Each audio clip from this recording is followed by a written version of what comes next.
मोहब्बत के नशा दिल के गजब बीमारी है। मोहब्बत के नशा दिल के गजब बीमारी है। बढ़े रफ्तार में धड़कन कैसन खुमारी है। मोहब्बत के नशा दिल के गजब बीमारी है। मोहब्बत के नशा दिल के गजब बीमारी है।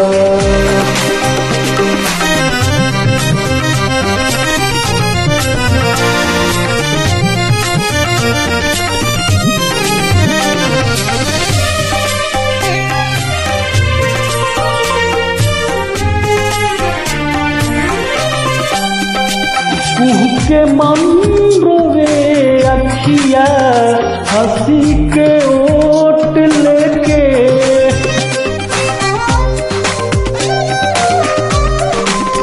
खूह के मन रोवे अखिया हंसी के ओट लेके।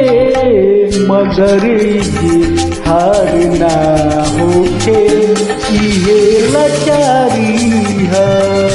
मोहब्बत के नशा दिल के गजब बीमारी है।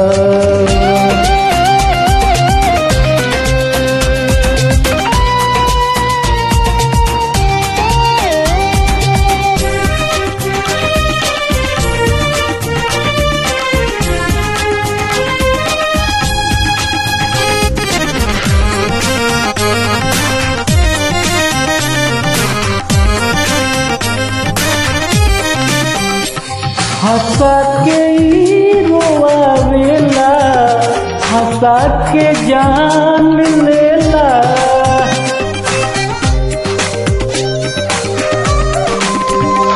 हंसा के रोआवेला हंसा के जान लेला।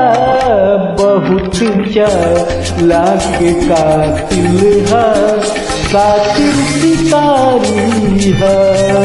मोहब्बत के नशा दिल के गजब बीमारी है।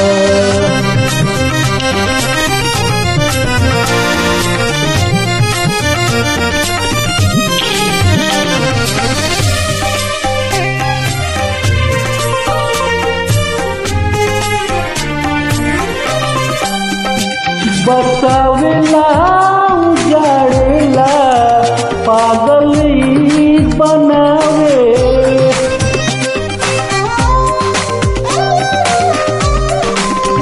बसावेला उजाड़ेला पागल बनावे।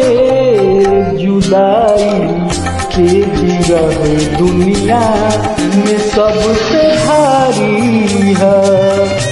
मोहब्बत के नशा दिल के गजब बीमारी